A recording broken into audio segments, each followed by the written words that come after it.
بسم اللہ الرحمن الرحیم۔ کسی زمانے میں ایک غیر مسلم نے اسلام قبول کیا۔ اسے پوچھا گیا، اسلام کی کس بات نے تجھے متاثر کیا؟ وہ بولا، صرف ایک واقعہ میری ہدایت کا سبب بن گیا۔ کہا، ایک دن مجلس رسول اللہ صلی اللہ علیہ وآلہ وسلم لگی ہوئی تھی، لوگوں کا ہجوم تھا۔ ایک آدمی نے عرض کیا، حضور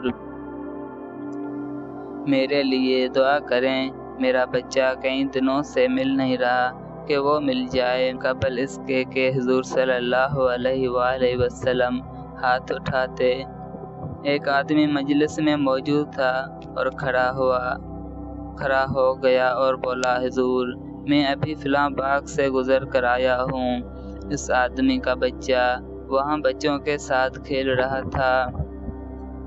باپ نے جب سنا کہ میرا بچہ فلاں باغ میں ہے، اس نے دوڑ لگا دی۔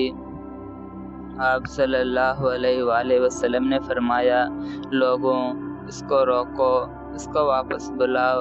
اس نے کہا، حضور آپ جانتے ہیں ایک باپ کی جذبات کیا ہوتے ہیں؟ کہا، اچھی طرح آگاہ ہوں، لیکن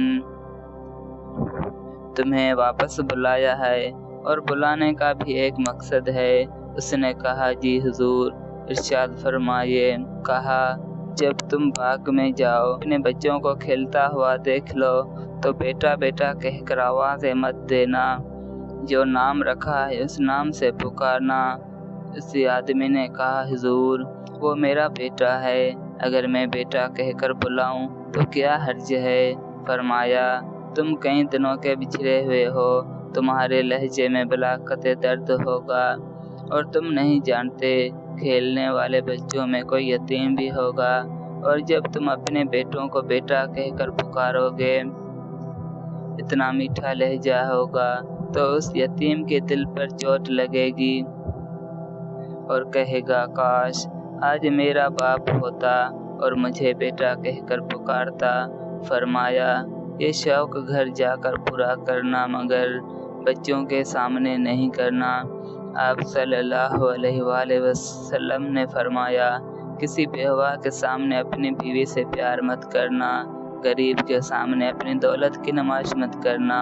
حضور صلی اللہ علیہ وآلہ وسلم نے یہاں تک فرمایا، اپنے گوشت کی خوشبو سے اپنے ہمسائے کو تنگ مت کرنا۔